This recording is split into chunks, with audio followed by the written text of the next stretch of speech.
Hello friends, আজকে আমরা চলে গেছিলাম নাচের স্কুলের তরফ থেকে একটা পুজো বাড়ির নিমন্ত্রণে। আমরা যাদের বাড়িতে গেছিলাম দেখো তারা এখন যাচ্ছে ঘটে জল ভরতে। এই বান্ধবীর থ্রুতেই আমরা আসি এই পুজো বাড়ির নিমন্ত্রণে, ওদের বাড়িরই পুজো। এখানে দেখো ঘটে জল ভরে নিয়ে চলে এলো, এটা বান্ধবীর ছেলে। তো ওরা জল ভরে নিয়ে আসার পরে আমরা কিছুক্ষণ ঠাকুরের দর্শন করলাম, করে একটু গল্প গুজব করছিলাম। দেখো এদিকে ঠাকুরের শৃঙ্গার চলছে, দেখো মাকে ফুল দিয়ে সাজিয়ে তুলছে। আর পাশেই দেখো মায়ের পাশেই এসে বসেছে দুই গপু। মায়ের পাশে দেখো দুই গপুকে বসে কি সুন্দর লাগছে, ওদেরকে একদম রাজপুত্রের মতো সাজিয়ে তুলেছে ঠাকুরমশাইরা। দেখো কি সুন্দর লাগছে না ফুল দিয়ে। তা যাই হোক, আমরা কিছুক্ষণ গল্প টল্প করার পর বসে পড়েছিলাম খেতে।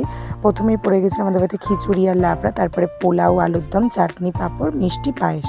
তো এইসব খাওয়া দাওয়া করে যখন বেরোচ্ছি দেখা হলো এই পুচকে দুটোর সাথে। তারা দেখো কি সুন্দর মায়ের আদর খাচ্ছে, তাই ওদেরও একটু ভিডিও নিয়ে নিলাম। এরপরে আমরা রওনা দিয়ে দিলাম বাড়ির পথে, কারণ আমরা মেয়েরা সবাই বাচ্চাগুলোকে নিয়ে গেছিলাম, তাই বেশি রাত করলাম না। তাই বাচ্চাগুলো দেখো সামনে সামনে ওরা বন্ধুরা হাত ধরে হাঁটছে, আর এদিকে পেছনে আমরা।